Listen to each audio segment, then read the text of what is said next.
Alright guys, welcome to Formula 1 news, and what a sprint qualifying session we had in store today. With so much drama around Miami right now, we have a new youngest driver ever in the history of Formula 1 to stick it on pole position in some format or another. Not the day that Verstappen was looking for, down in P4 behind both McLarens, but Antonelli out of nowhere, putting Mercedes straight back on the map. What does that mean for the rest of the weekend? The sprint tomorrow, then qualifying, and then the main Grand Prix on Sunday, where potentially weather could play a factor too. What a day. Very much enjoyed your thoughts in the comments. Hit the like button if you enjoy. Subscribe if you're new as always. I greatly appreciate it. Let's dive right in. This is the Miami Grand Prix track, and this is the extension that it is receiving.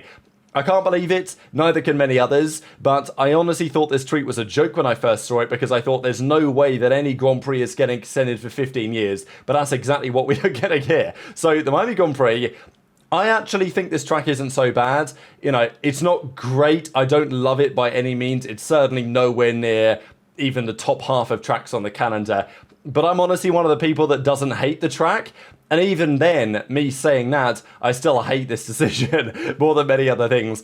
You know, for so many reasons, right? Like, if there's any track in the US that deserves a massive extension, of course it's Austin. But no, Miami, the glitz and the glam and the money.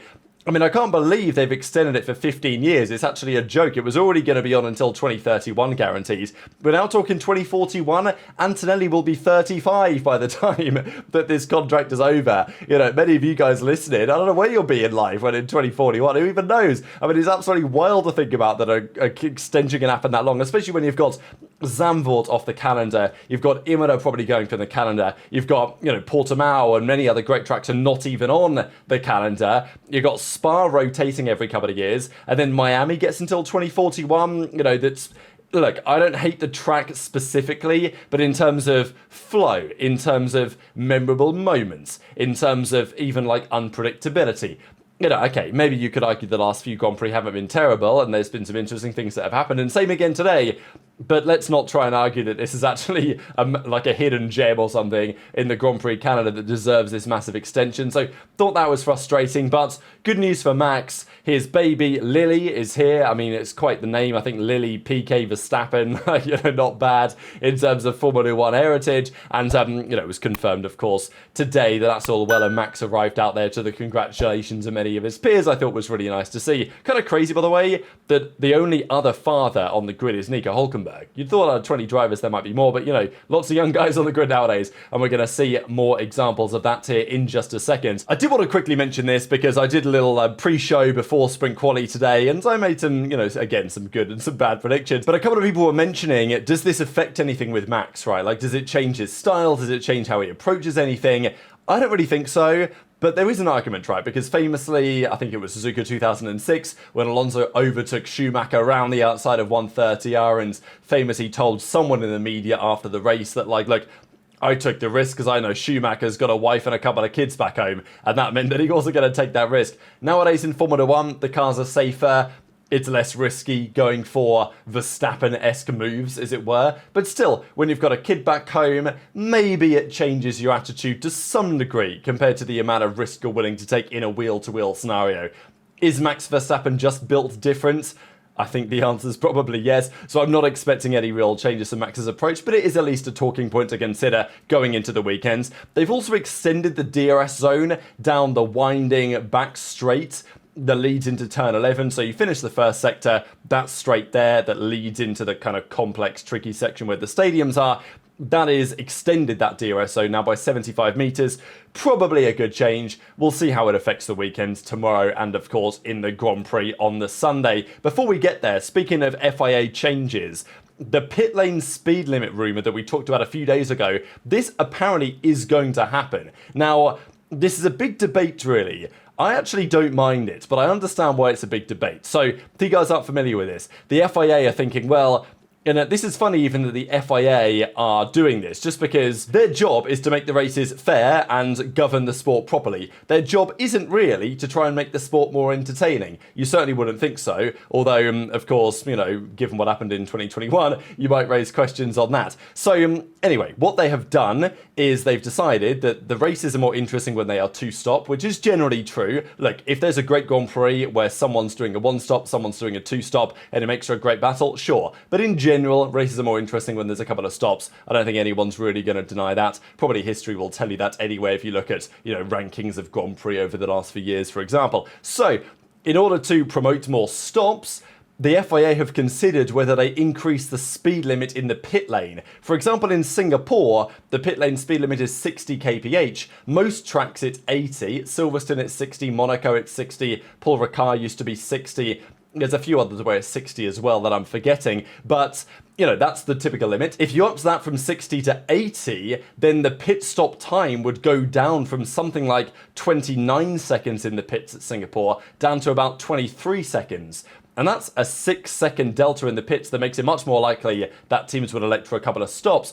This is also true elsewhere, but the big question is whether some tracks will go from 80 kph up to 100 kph, because now you're kind of bordering on safety concerns, right? Now, look, a car steaming down the pit lane at 50 miles an hour, you still got to be careful around it, right? I know that it might look slow on telly, but, Formula 1 car barreling down at 50 mph, that hits you, you're still going to be in pieces, right? It's still not going to be great. So, the difference between 80 and 100 kph maybe isn't the biggest deal ever, but of course, it's obviously subjective, right? Because if the pit lane speed limit was 180 kph, then everyone's going to say, well, hang on a second, that's outrageous, right? Which it would be. I mean, we kind of saw it back in the day when there was no pit lane speed limit. But anyway, just thought I'd throw it out there because I'm not fundamentally opposed to the idea. What I'm concerned about is the fact that it seems that FIA are doing this purely because it will help the entertainment value of the sport, which I'm not against, but I'm also thinking it's a bit strange that seems to be the pure intention of why the FIA are doing this, given what they're meant to do in the sport. And then there's the safety component, arguably taking a step back. I mean, look,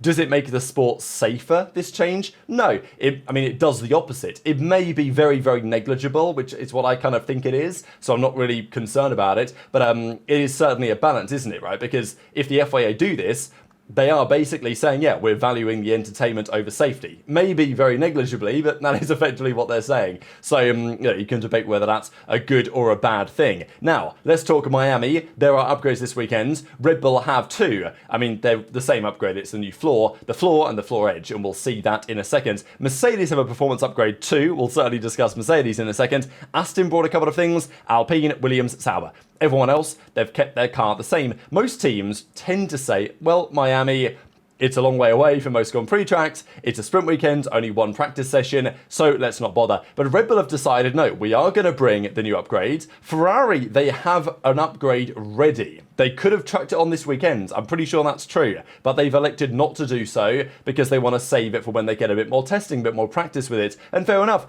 What's the right answer, what's the wrong answer, who really knows? But Max, they threw it straight on his car, and it seems to work. I'm not going to lie, it did seem to work. This is the new floor, and it's extravagant, to say the least. Look at all these sticky uppy bits. It's out there, right? It's like, look, have they cooked with this? Is it going to be fast? I don't know, but it's certainly very intricate and getting back towards those kind of, old school barge board days with a million different complicating factors. You got to think the FIA are looking at this thinking, damn, we really tried to stop the dirty air, and I know this doesn't create as much dirty air as the front and the rear wings, but still, look at the thing, right? There's obviously a fair few vortices of air that are coming off the back of this. If you're following this car, good luck with that. Let's talk practice. Bit of drama because Lando Norris with his, helmet. I was going to call it a stupid helmet. I'm not really a big fan of it, but you guys know that anyway, that I'm not really a big fan of these special livery helmets. Whatever, it's a disco ball. I guess it's fun.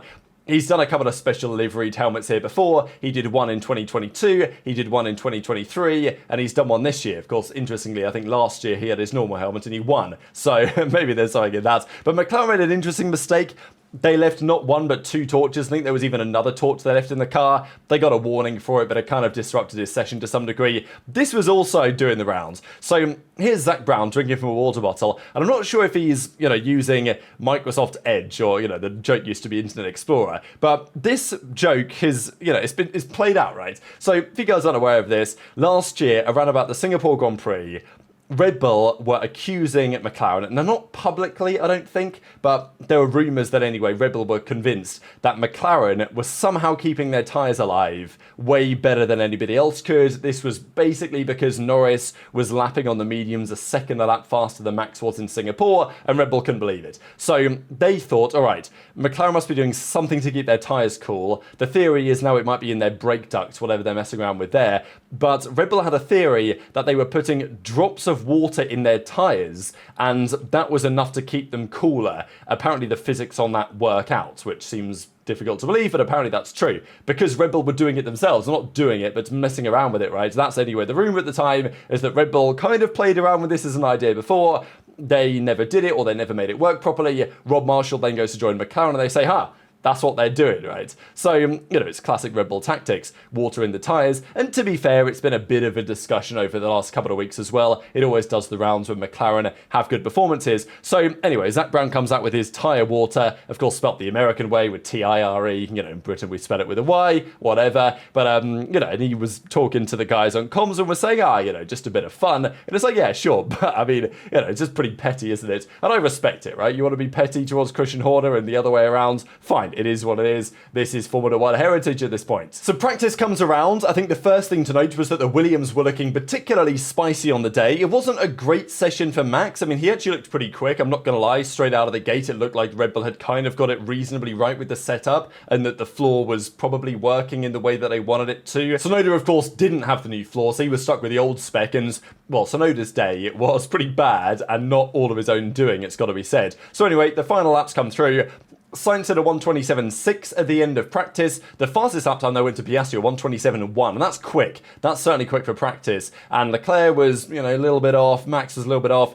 And then on the final runs, because Norris was going to do a lap kind of similar, Hamilton was on a decent lap as well, but they all came to a close because Ollie Behrman put it in the wall. So tough day for Haas, certainly for Behrman. It's a tricky track, it's a tricky corner, and, obviously him and Antonelli are good friends, and there's a sandwich on the grid going into the sprint race tomorrow. So, Behrman loses it. It's a tricky corner, this. It was such a lazy crash. I don't think it did too much damage to the car. Thankfully, this was the final qualification session, or the final classification for the practice session, and let's talk about the qualification session, because here we go right about now. Now, if you guys were listening to the kind of pre-show I did earlier, it's funny, because I kind of made the take, but I didn't fully follow through with it, because I said during the pre-show, and I'm going to keep these little live shows going before the races and the qualifying sessions, so if you guys continue to enjoy them, because I have a good fun chatting with you guys. If you want to watch it back, you can go to the live section of the channel or whatever. But we were talking about the session predictions, and it was my opinion that Antonelli was on the verge of a really impressive performance, right? And I've thought this for some time, right? Because his last few Grand Prix have been real nice, but, Russell's just been excellent, and Antonelli's also been excellent. Sometimes Mercedes have screwed him over, like in Bahrain, I would argue. Sometimes he's cooked his own tyres, like in Bahrain, I would argue. So, there's been a few up and down weekends, and sometimes he's scored really good points, sometimes he hasn't, but it's felt like a real performance from Antonelli was coming, right? He was getting close enough, and with every round he gains more experience, more confidence in the car, and Russell's been superb, but Antonelli's been there or thereabouts, and that's, only a few races into Mercedes. That's been incredibly impressive.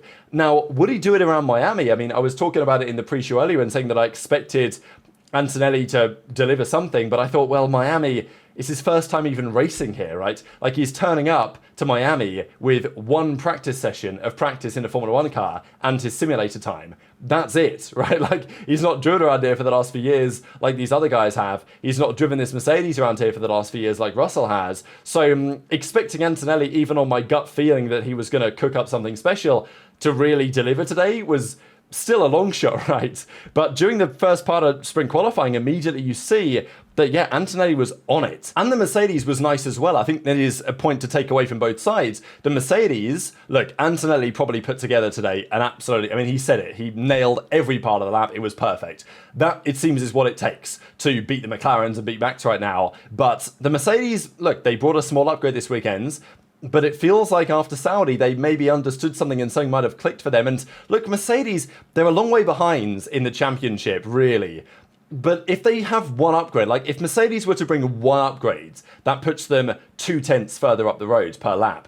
The championship is not necessarily over yet for them. I think the chances they win it are like 2%, maybe lower. But you know what I'm saying, right? Like, they've been close enough this year. Even Russell's been close enough this year in the drivers to at least give himself a chance if the Merc continues to get better. So even in the first part of qualifying, you start to see that this Mercedes was something pretty special, and let's be real today, in the hands of Antonelli. Now, Verstappen had a very interesting qualifying session.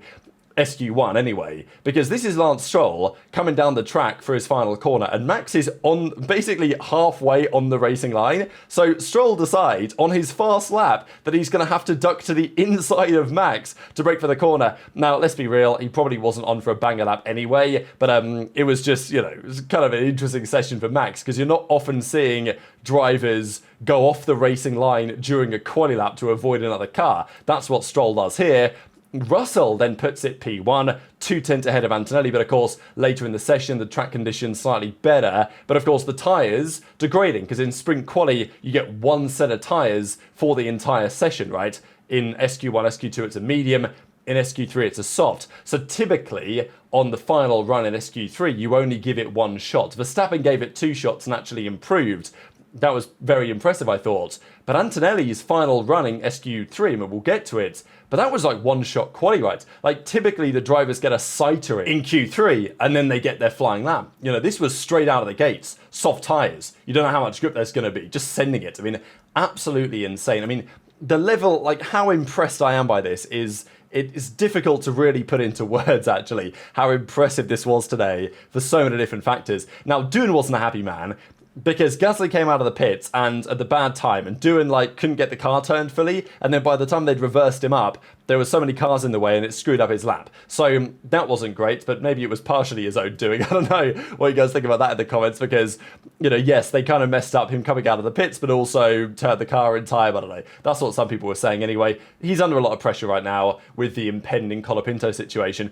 The unfortunate outing, though, was Tsunoda. I know that he messed up his first lap a bit, but I mean, it was actually remarkable how Yuki came on the media afterwards and said, yeah, there was a car that was coming out of the pits or something, although, of course, Verstappen went into the pits. But I think he was talking about Max here, and because Max effectively blocked him at the final corner, right? So Yuki was getting ready for his final, like, fast lap, and Max was right there sitting in the corner, even though Max was already boxing, and that meant that Yuki got to the line, like, a second too late after the checkered flag, so he couldn't set a faster lap time, which was very unfortunate. So kind of difficult to tell where that Red Bull would have been in Tsunoda's hands, but Red Bull kind of messed that one up, right? SQ2 was kind of the usual suspects, but Sainz didn't make it. That was kind of the big scalp, really, of this session in the end. Sainz messed up his run going into turn 11. Albon, though, did make it in. Williams were looking good, but when push comes to shove, you know, obviously there are cars out there that are faster. Thought Hülkenberg did a great job to get to P11.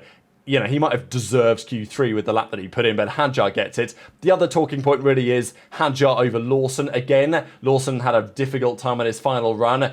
You know, that's a continually evolving story, but certainly one to keep your eyes on. But it was the usual suspects, of course, into the final part of qualifying.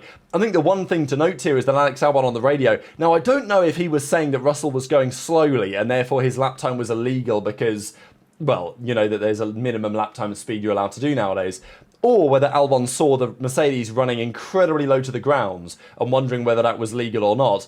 The bottom line is still the same. Russell and Verstappen came out for their final runs first. Now, realistically, you get one run on these tyres. That's generally how it is in qualifying. The tyres won't last really more than one lap. They'll lose some performance.